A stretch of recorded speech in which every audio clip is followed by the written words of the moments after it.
Boa tarde, caros alunos.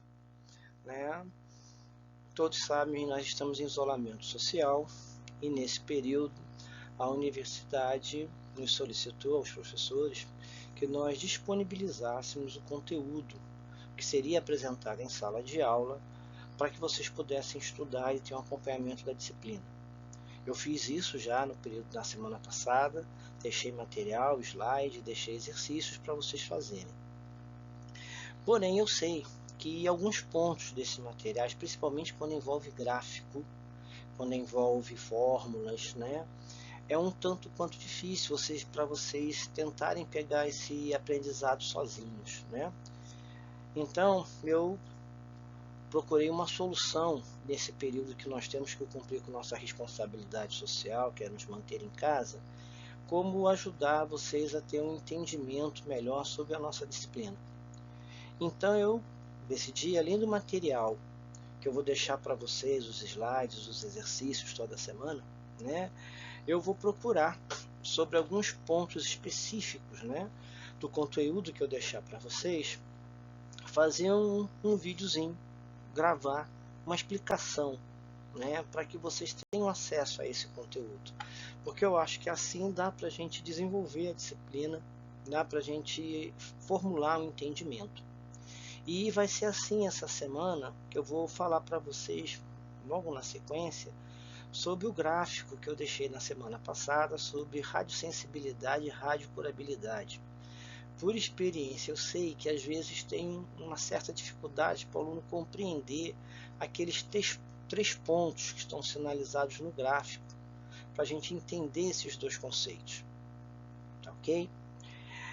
Para a gente começar, vamos fazer uma breve recapitulação do que a gente já viu sobre radioterapia. A gente teve uma aula presencial em que foi apresentado o conteúdo programático da disciplina, o desenvolvimento que a gente pretende dar nessa disciplina. Eu falei para vocês do histórico da radioterapia. Eu falei que desde as descobertas do raio-x, o pensamento de se usar radiação para tratar de doenças sempre esteve presente na mente das pessoas. A gente viu que o início da radioterapia foi muito complicado. A gente viu que inícios de tratamento de mais de 1 hora foram feitos com raio-x. A gente viu que no início da radioterapia, o sinal para parar com o tratamento radioterápico era uma radiodermite, ou seja, uma queimadura na pele. A gente viu que por volta da década de 60, mais ou menos assim, materiais radioativos como cobalto e césio foram utilizados em teliterapia. Nós falamos que conforme a teliterapia foi desenvolvida, se achou que a bracterapia podia não ser mais usada, e com a evolução do tratamento e das técnicas de definição de volume tumoral, TC, ressonância, isso mudou. E hoje a gente trabalha com teliterapia e bracterapia com o objetivo de tratar de um tumor. E de antemão a gente já pega logo e faz a lembrança. Qual é a diferença de teliterapia e bracterapia? Todos os dois são tratamentos da radioterapia. Sendo que na teliterapia a gente tem a fonte fora do paciente e irradiando o paciente. Esse feixe de radiação passa pelo tecido sadio até chegar ao volume tumoral. Na bracterapia, a gente leva a fonte até o tumor, as imediações do tumor. Então a gente dá uma maior dose no tumor e conforme se afasta, essa dose reduz. A gente comentou que as duas técnicas têm pró e contra e que a gente vai analisá-las ao longo da disciplina. No material da semana passada, eu deixei para vocês lerem a estrutura de grandezas que se trabalha na radioterapia. Naquele material tinha uma classificação em radiometria, grandezas radiométricas, grandezas dosimétricas, grandezas de radioatividade e radioproteção. Basicamente é uma forma de classificação que ajuda muito o entendimento das grandezas que são usadas na radioterapia. Mas uma grandeza que é muito importante na radioterapia é a dose absorvida. Porque na dose absorvida eu posso tratar tanto com fótons de raio-x, raios gama, como elétrons, que eu tenho um conceito muito bem definido, porque dose absorvida é a energia média cedida ou depositada numa determinada massa. Esse é o conceito de dose absorvida, cuja unidade é Gray. E uma coisa muito importante em questão das grandezas é a gente não confundir os múltiplos e submúltiplos de grandeza. Né? Isso é falado em várias disciplinas da radiologia. Não se pode confundir ou esquecer quando existe um K, quando existe um M maiúsculo, quando existe um G maiúsculo, quando existe um T maiúsculo diante de uma unidade que é o Gray, por exemplo, de dose absorvida. K é 10 elevado à terceira, M maiúsculo é 10 elevado à sexta, G maiúsculo é 10 elevado à nona, e T maiúsculo é tera, 10 elevado à 12ª potência. Da mesma forma, existem as letras que marcam submúltiplos, como o M minúsculo, que é mili, como o Mi, que é um U escrito um pouquinho diferente, que é micro, e o N minúsculo, que é nano. Então, isso não pode ser esquecido, porque isso são múltiplos de 1000.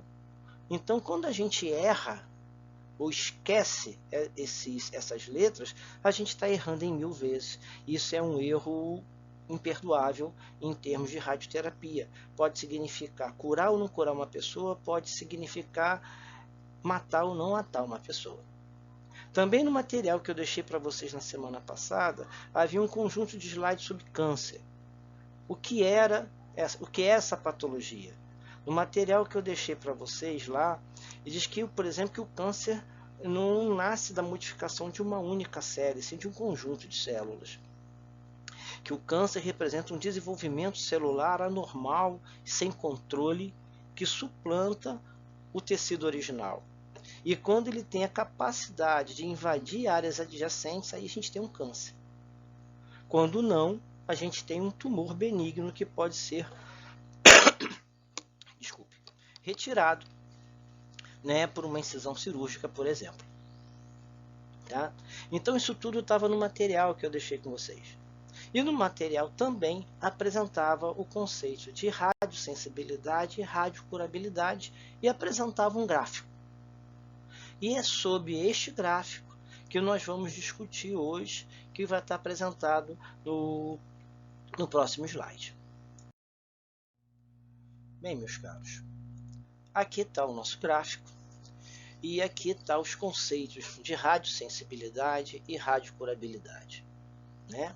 Primeiro, o que é radiosensibilidade? Radiosensibilidade é o grau e a velocidade da resposta dos tecidos a uma irradiação. Ou seja, é como esse tecido reage quando radiações ionizantes passam através dele. Né? Uma coisa interessante de se manter em mente sobre radiosensibilidade é que quanto mais sensível for o tecido original, mais sensível é o tecido derivado. Tá? Um outro conceito importante que a gente tem que ter em mente é o de radiocurabilidade. Radiocurabilidade traz para a gente o seguinte ponto: ele é a possibilidade real de controlar um tumor com radioterapia. Tá? Ou seja, eu aplico radiação, uma dose de radiação num determinado tecido, com o fim de controlar esse tumor. Controlar esse tumor pode separar ele, que ele cresça, pode ser erradicar aquelas células, mas eu busco controlar aquele tumor. E eu quero controlar aquele tumor tratando a maior dose possível naquele tumor, preservando todos os tecidos sadios e no entorno. Por isso que aqui na definição ainda tem o seguinte, ó, a localização tumoral nas imediações das estruturas vitais com baixa tolerância de radiação impede a administração de doses tumoricidas, doses que matem as células.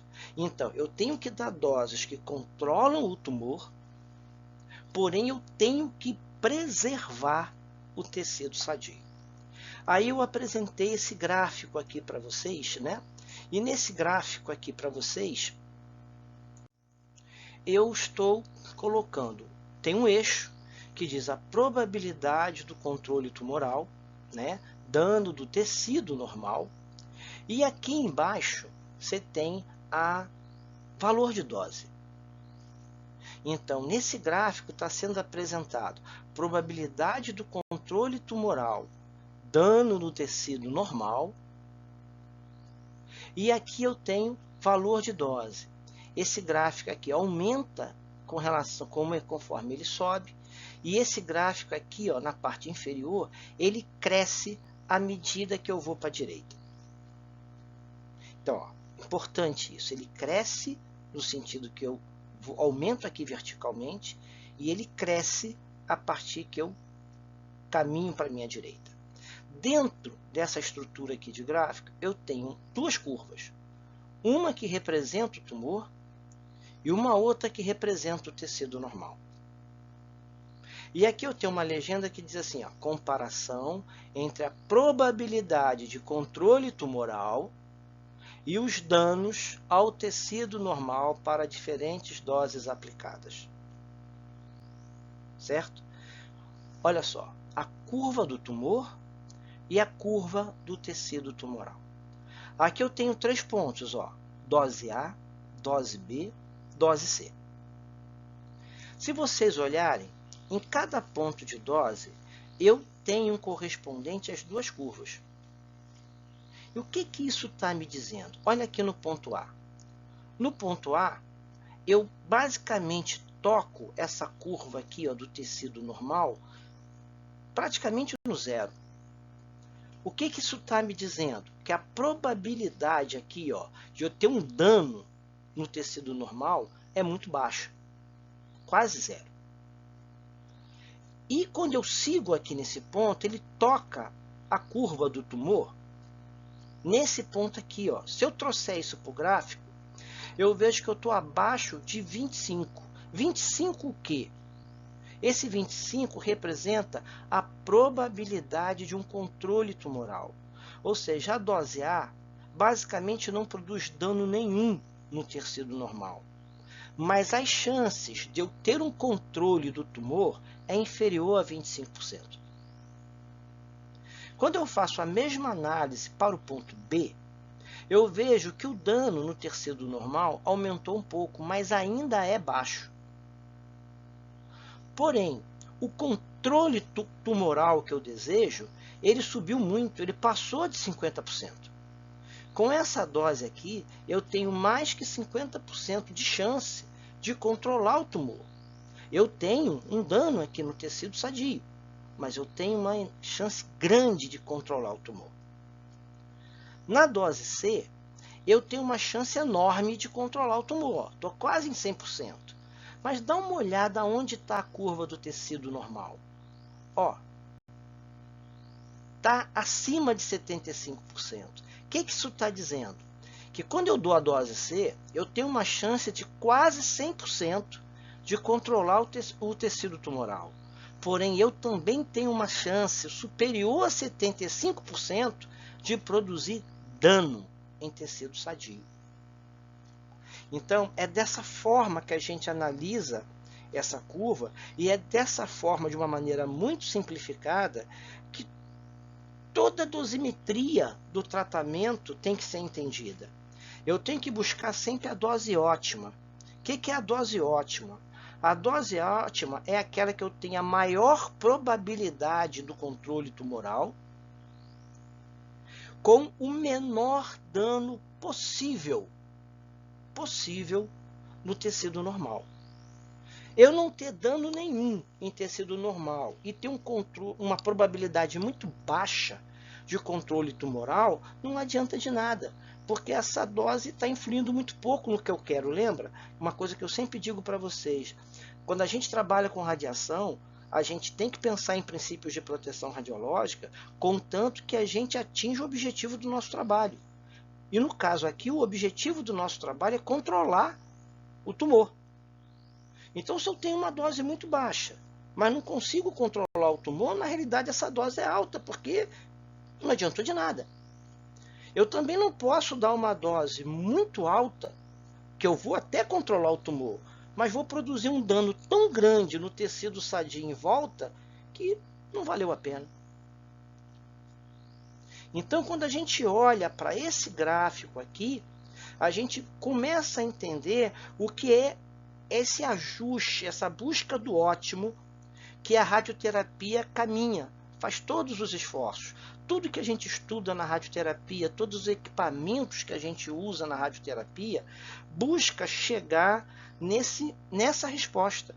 Qual é a maior dose possível que eu posso dar num tumor para que eu possa atingir o objetivo, que é o controle tumoral, dando a menor dose possível nos tecidos normais.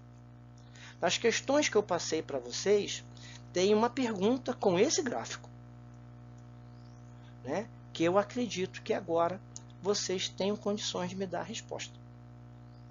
Tá ok, jovens? Tá? Eu espero ter contribuído, né, e vamos encerrar por aqui hoje. Mas eu gostaria que vocês depois me dessem um retorno, né, para eu saber se essa forma de material sendo proposta que eu estou propondo para vocês está atendendo a expectativa e está contribuindo para que vocês tenham um bom aprendizado sobre o conteúdo que eu estou disponibilizando. Tá ok? Tá? Até a próxima semana.